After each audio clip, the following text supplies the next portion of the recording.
Hi, it's Steve. Today we'd like to show you how to change the thermal cutoff on your ice maker.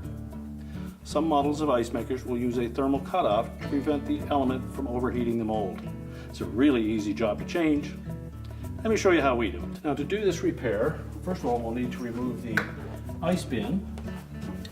So just lift up on it, pull it completely out of the freezer and set it aside. And next we'll need to remove the ice maker as well. And it is held in place with two 1/4-inch hex head screws that go through the side of the mounting brackets and attach it to the left-hand wall of the freezer. Once we've removed those, or loosened those screws, we can then lift it up, tilt it out of the way, and disconnect the wire harness. So just loosen these two screws on the side here. You have to feel your way around so you can fit the nut driver over the head of the screw. And it's not essential that you remove them as long as you loosen them a fair bit.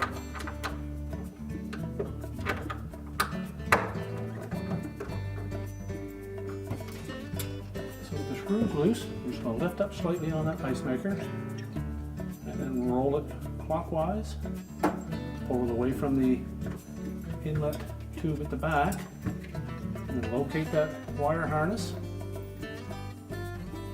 Just depress the locking tabs and disconnect.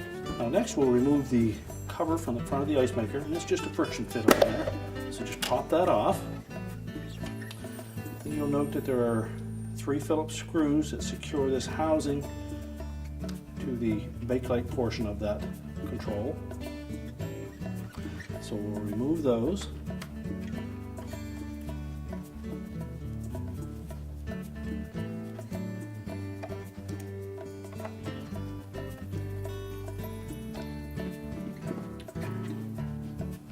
Now as we pull that metal plate away, you'll note that the bail arm goes through the back of the bakelite portion and pivots here in the front. So that will come out of there, but we need to make sure that we line that up when we put it back together. So just carefully wiggle that out of the housing. We'll also disengage the ejector arm. Just move that enough that we can access the thermal cutoff, which is located right down in here. So to remove that, we're going to take 2 Phillips screws out. And they're a fairly small screw, so you'll need a number 1 head Phillips screwdriver.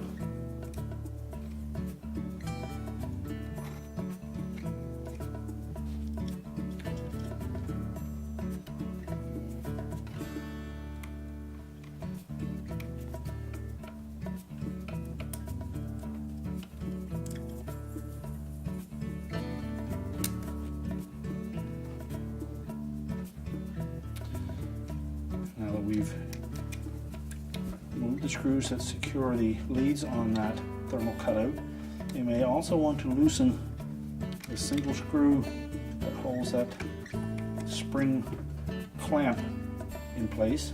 You don't need to remove it, but just loosen it.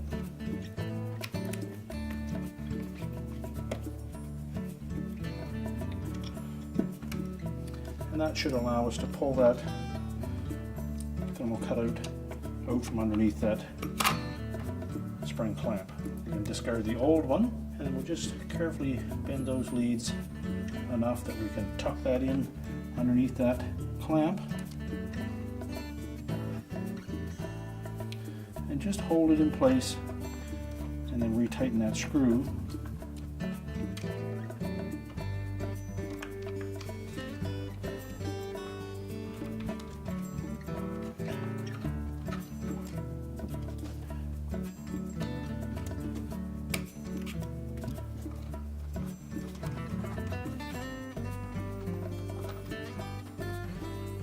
Just make sure that that thermal cutout lays flat in that opening, and then retighten that screw.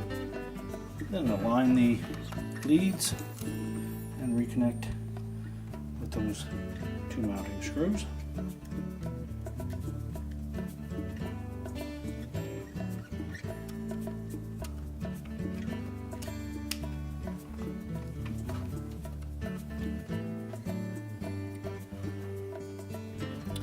There's a brown wire that goes to the motor, a large black wire that comes from the heater, and then the opposite lead for that thermal cutout that all go together.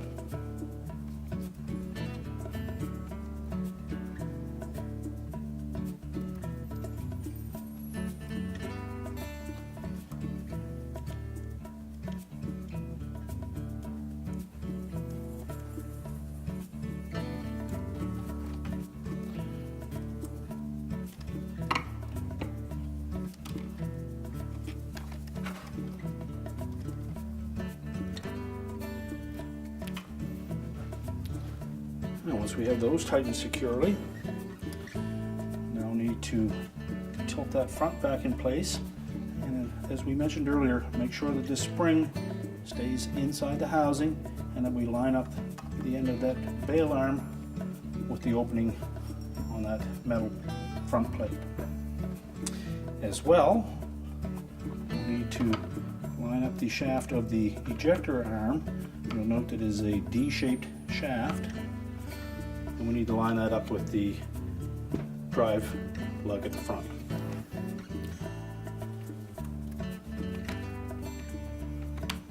So roughly position that drive lug first. And you can just rotate that ejector arm until it slides into place. Line up the bail arm. Make sure it protrudes through. And then we should be able to easily squeeze that cover back into place. We'll then secure it with the mounting screws.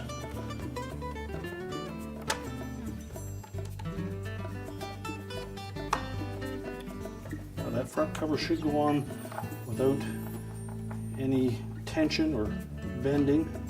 If you find that it's not laying flush without forcing it, you need to lift it back off and see what is binding behind it. You may have a wire that is out of place.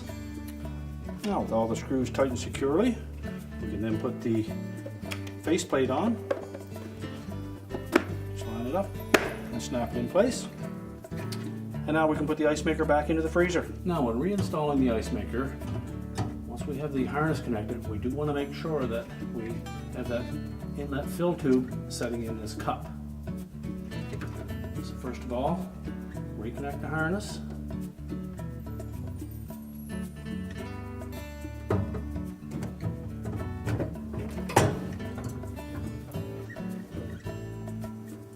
Make sure the locking tab's engaged on both sides.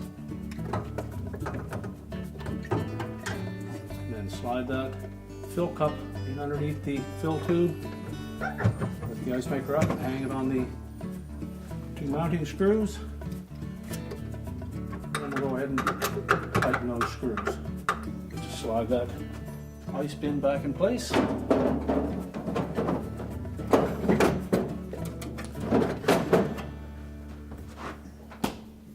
And our repair is complete.